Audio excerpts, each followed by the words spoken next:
Hello प्यारे बच्चों, स्वागत आप सभी का लेक स्टडी यूट्यूब चैनल पर। और प्यारे बच्चों, चैनल को यदि आप लोगों ने सब्सक्राइब नहीं करा तो प्लीज सब्सक्राइब कर लीजिए, बेल आइकन को दबा लीजिए, जिससे आने वाली हर वीडियो को आप देख सकें टाइम पर।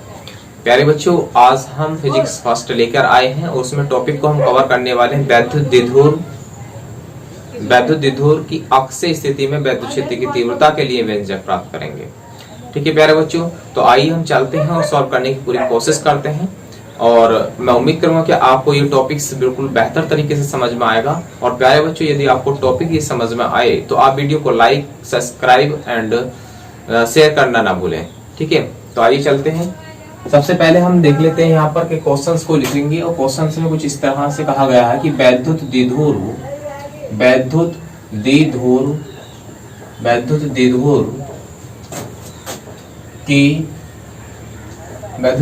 के अक्षीय या अनुदैर्ध्य बोल सकते हैं, अक्षीय स्थिति में वैद्युत क्षेत्र की तीव्रता के लिए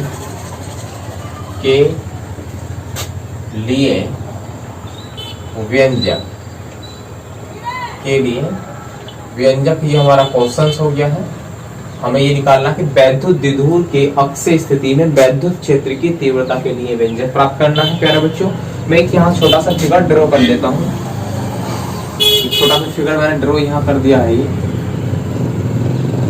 और इसमें हम करने वाले हैं कि यहाँ पर कोई एक बिंदु P दे रखा है और इस P बिंदु पर एक वैद्युत क्षेत्र की तीव्रता ये है E1 और ये E2।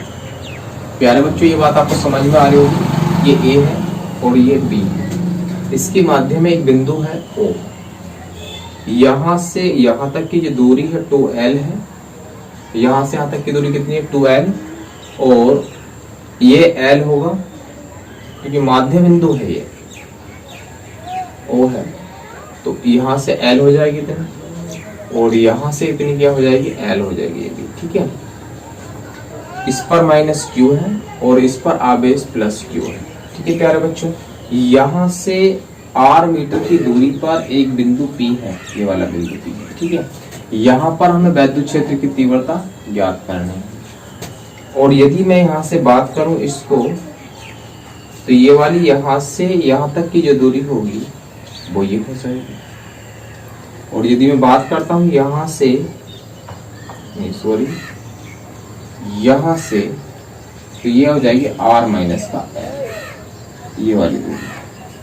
ठीक है, ये यहाँ तक की दूरी हो जाएगी। ये मैंने एक फिगर ड्रॉ कर लिया है यहाँ पर कि ए बी क्या है, एक यहाँ पर वैद्युत द्विध्रुव है जो माइनस Q तथा प्लस Q दो आवेशों मिलकर बना है, जिनके बीच की दूरी क्या है 2L है। ये एक ऐसे वैद्युत द्विध्रुव जो है वो के परावर्तनांक वाले माध्यम में स्थित है। वैद्युत द्विध्रुव के बिंदु O से R मीटर की दूरी पर एक बिंदु P है, जहां पर हमें वैद्युत क्षेत्र की तीव्रता के लिए व्यंजक प्राप्त करना है। ये वैद्युत क्षेत्र की तीव्रता यहाँ पर ज्ञात करनी है। तो प्यारे बच्चों, ये इसकी थ्योरी हो गई है। हम थ्योरी को जो लिखवाएंगे वो इसके आधार पर ही कराएंगे कि आप उसको बेहतर तरीके से कर पाए। तो मैं यहाँ थोड़ी सी थ्योरी को उसको लिख भी देता हूँ क्योंकि आपको याद भी करने में कोई प्रॉब्लम नहीं होगी। तो सबसे पहले लिखते हैं कि माना वैद्युत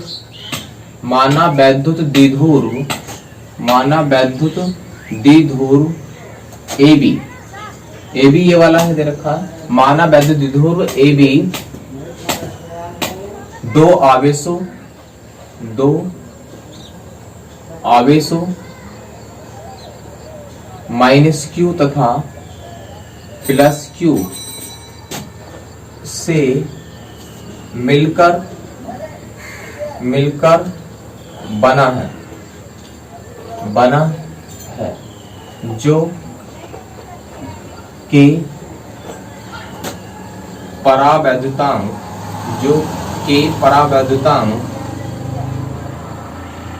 वाले माध्यम में स्थित है। ठीक है।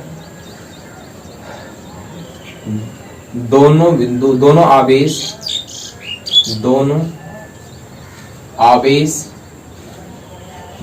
आवेश एक दूसरे से 2l दूरी पर स्थित है। ठीक है प्यारे बच्चों, यहाँ तक बात समझ में आपको आ रही होगी कि AB क्या है, एक वैद्युत द्विध्रुव है कि माना वैद्युत द्विध्रुव AB दो बिंदु आवेश -q और +q से मिलकर बना है, जिनके बीच की दूरी क्या है 2l है, और ये एक के परावर्तनांक वाले माध्यम में स्थित है। और आगे लिखेंगे इसमें कि बिंदु वैद्युत द्विध्रुव के माध्य बिंदु O से r मीटर की दूरी पर एक बिंदु P है, जहां पर वैद्युत क्षेत्र की तीव्रता ज्ञात करनी है। तो प्यारे बच्चों, ये बात आपको समझ में आई होगी कि यहाँ बिंदु O से r मीटर की दूरी पर एक बिंदु P है, जहां पर हमें वैद्युत क्षेत्र की तीव्रता ज्ञात करनी है। ठीक है, तो ये आपको समझ में आया होगा। मैं इसको साइड जाता हूँ, आप शॉर्ट स्क्रीन कर ले सकते हो इसका, और मैं इसको फिनिश कर देता हूँ। आपने शॉर्ट स्क्रीन कर लिया होगा। तो प्यारे बच्चों, चलते हैं इसकी सॉल्यूशंस की ओर और करने की पूरी कोशिश करते हैं।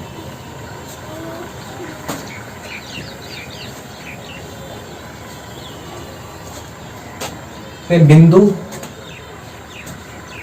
आवेश -q तथा +q, आवेश -q तथा +q की बिंदु P से दूरियां क्रमशः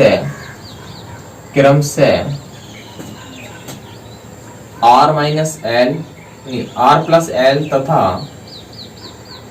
R-L है, R+L तथा R-L है। तब +q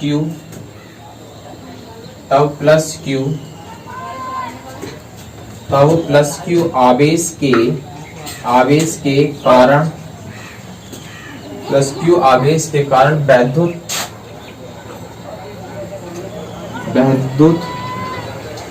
क्षेत्र की तीव्रता, तो तीव्रता कितनी हो जाएगी E1 बराबर किससे हो जाएगी प्यारे बच्चों 1/4 पाई, यहाँ पर 4 पाई एप्सिलॉन नॉट के इंटू Q बटा कितना हो जाएगा R-L का होल स्क्वायर। क्योंकि हम जानते थे कि वैद्युत क्षेत्र की तीव्रता हम पहले वीडियो में करा चुके हैं, आपने यदि नहीं देखा हो तो उसको आप देख लेंगे कि वैद्युत क्षेत्र की तीव्रता 1/4 पाई एप्सिलॉन नॉट के इंटू Q बटे R स्क्वायर होती थी। लेकिन यहाँ पर जो हमने देखा है कि +q आवेश जो दे रखा है ये वाला, इसकी बिंदु P से जो दूरी है वो ये दूरी दे रखी है, +q की P से दूरी कितनी R-L है, तो मैंने यहाँ पर इसकी दूरी R-L ले ली है, और इसको हम लिख सकते हैं BP दिशा का मतलब है कि ये वाली दिशा की बात कर रहे हैं, इधर की ओर BP दिशा में चल रहे हैं, तो इसको हमने ये ले लिया है। तो ये हो जाएगा आपका E1 बराबर 1/4 पाई एप्सिलॉन नॉट के इंटू Q बटा R-L का वर्ग हो जाएगा। समीकरण नंबर 1 हो जाएगी प्यारे बच्चों। उसके बाद मैं क्या कर लेता हूँ, हम इसको फिनिश कर देते हैं, आप शॉर्ट स्क्रीन कर लेना इसको जरा।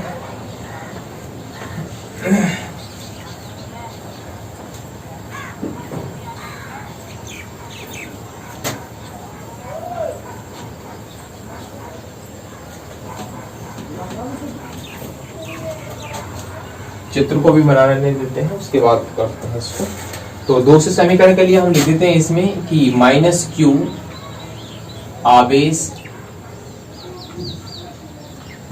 आवेश के कारण वैद्युत क्षेत्र की तीव्रता, माइनस क्यू आवेश के कारण, इसके कारण वैद्युत क्षेत्र की तीव्रता बिंदु P पर ज्ञात करनी है। तो कितनी हो जाएगी प्यारे बच्चों, E2 बराबर हो जाएगी 1/4πε0 K इंटू Q बटा हो जाएगा, यहाँ से कितना हो जाएगा Q बटा R प्लस L के वर्ग के बराबर, क्योंकि यहाँ से माइनस क्यू से P की जो दूरी है वो R प्लस L दे रखी है। तो मैंने इसको R प्लस L का वर्ग कर दिया प्यारे बच्चों। ये कौन सी दिशा हो गई है, ये हो गई है आपकी PA दिशा, PA दिशा, PA दिशा नहीं है, ये AB दिशा है, AP दिशा, AP दिशा में, AP दिशा का मतलब है कि ये बाहर की तरफ है, देखो तो इसका मतलब A से P की तरफ की और तरफ जा रही है। ठीक है प्यारे बच्चों, ये मैं इसको कर सकता हूँ E2 equal to 1/4πε0 K into Q बटा R प्लस L का वर्ग हो जाएगा, समीकरण नंबर 2 हो जाएगी। और यदि हम बात करें यहाँ पर दोनों आवेश परिमाण में क्या है, परिमाण में बराबर परंतु दिशा क्या है, विपरीत है, तब परिणामी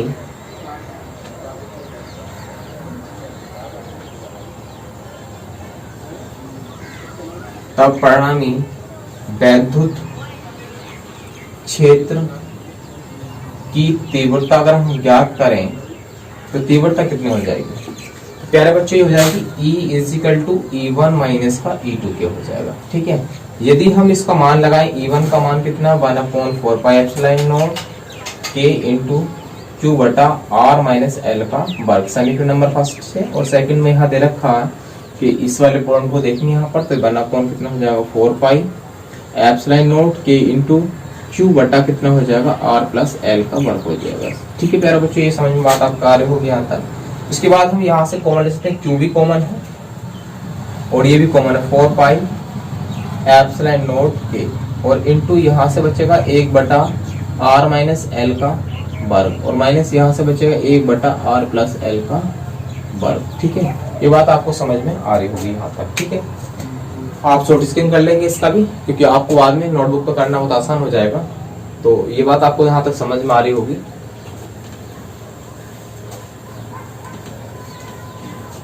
अब मैं इसका सॉल्यूशन निकाल लेता हूँ, इस फिगर को आप क्या कर सकते हैं, फिनिश कर सकते हैं।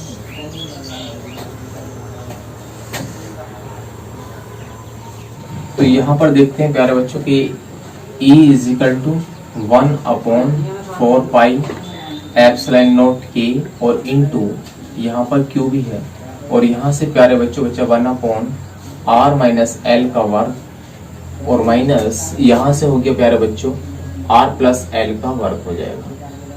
ये बात आपको यहाँ तक समझ में आई होगी। ठीक है, E इक्वल टू मैं इसको ये भी कर सकता हूँ Q/4πε0 K और इंटू इसकी मल्टीप्लाई इससे, इसकी मल्टीप्लाई इससे, और इसकी मतलब इसका एलसीएम लेना है, तो एलसीएम लेंगे तो R प्लस L का स्क्वायर यहाँ से हो जाएगा, और माइनस R माइनस L का स्क्वायर यहाँ से, और प्यारे बच्चों बटे में होगा R square minus L square का वर्ग। और ये चीज आप जानते हैं कहाँ से बनता है, क्योंकि हम जानते थे कि A माइनस B और A plus B is equal to A square minus B square के फॉर्मूले से हम ये चीज को जानते हैं।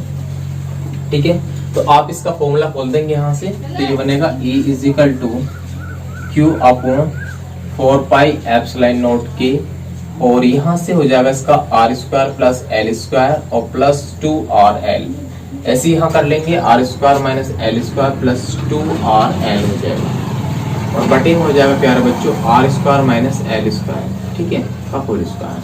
लेकिन ये कहाँ से आया मैं बताऊं कि A प्लस B का whole square A square plus B square plus 2RL होता है, ये 2AB होता है, माइनस ऐसे यहाँ पर ए स्क्वायर माइनस बी और A square plus B square minus इन दोनों गुणा का दूना होता है, लेकिन बाहर माइनस था इसलिए क्या हो गया, चिन्ह बदल गया, जो माइनस का था वो प्लस का हो गया और जो माइनस प्लस के थे वो दोनों माइनस के हो गए। ये बात आपको समझ में आ गई होगी। इसको मैं कैंसिल आउट भी कर सकता हूँ क्योंकि ये प्लस माइनस के दिए हो रहा है।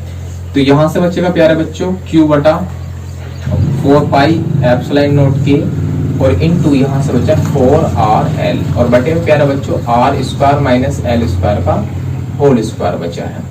तो E इज इक्वल टू प्यारे बच्चों मैं इसको लिख सकता हूँ कि 1/4 पाई एप्सिलॉन नॉट के और इनटू इसको हम लिख देंगे 2r इंटू 2ql और बटे में हो जाएगा r square minus l square का होल स्क्वायर। क्या करा है मैंने, इसको 4 को 2 इंटू 2 कर लिया, 2 इंटू 2 हो गया, r इसको बाहर ले लिया, लेकिन q इसके अंदर साथ लेके l के साथ लगा दिया। क्यों? क्योंकि हम जानते हैं कि वैद्युत विभव के कारण हम जानते हैं क्या जानते हैं वैद्युत विभव आघूर्ण की परिभाषा से कि P इज इक्वल टू किसके होता है, Q इंटू 2L के होता है। ठीक है, तो इसके स्थान पर हम ये वाली वैल्यू पुट कर देंगे। तो E इज इक्वल टू यहाँ से हो जाएगा 1/4 पाई एप्सिलॉन नॉट के और इनटू हो जाएगा 2r और यहाँ पर हो जाएगा P और बटे में कितना हो जाएगा r square minus l square के होल स्क्वायर के। ठीक है, ये बात यहाँ तक आपको समझ में आ रही होगी।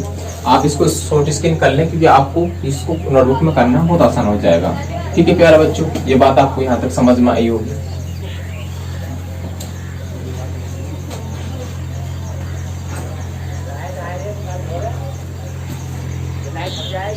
इसके बाद हम इसको सॉल्व कर लेते हैं कि यहाँ पर कि यदि क्या मतलब r का मान किससे l से बड़ा है तो क्या होगा।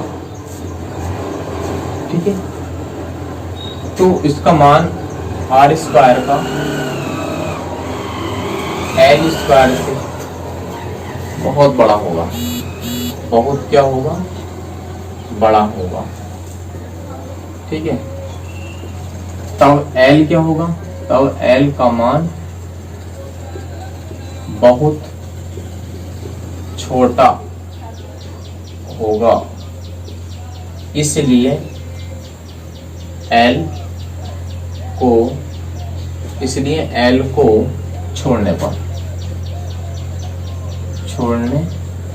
मतलब L को हम क्या कर देंगे, छोड़ देंगे। तो यहाँ से E इज इक्वल टू कितना बचेगा 1/4 पाई एप्सिलॉन नॉट के इंटू प्यारे बच्चों 2rp और बटे में हो जाएगा यहाँ से r की पावर 4।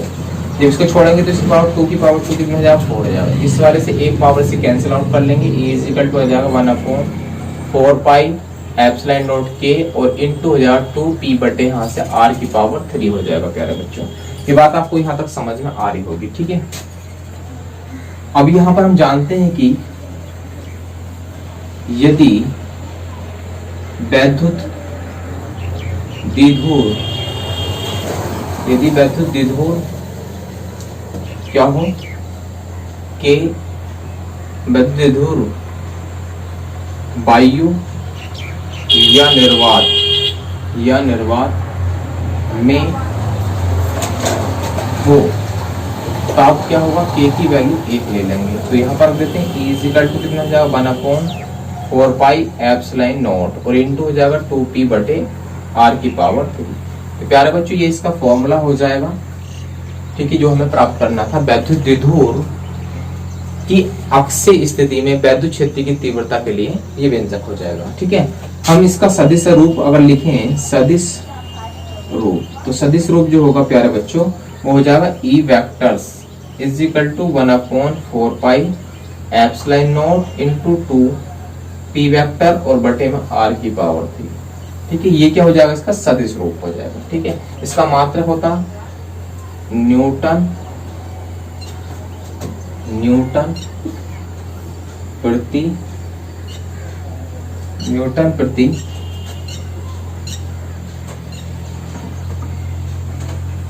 कूलम, न्यूटन प्रति कूलम क्या हो जाएगा, मात्रक हो जाएगा। तो प्यारे बच्चों, मैं उम्मीद करूंगा कि आपको सॉल्यूशन समझ में आया होगा। यदि आपको समझ में आया हो तो प्यारे बच्चे वीडियो को लाइक और शेयर करना ना भूलें और कमेंट्स देकर मुझे रिप्लाई जरूर दें कि आपको ये वीडियो कैसा लगा। इसी के साथ मैं आप लोगों से विदा चाहूंगा। मिलते हैं नेक्स्ट वीडियो में, तब तक के लिए धन्यवाद, नमस्कार, जय हिंद।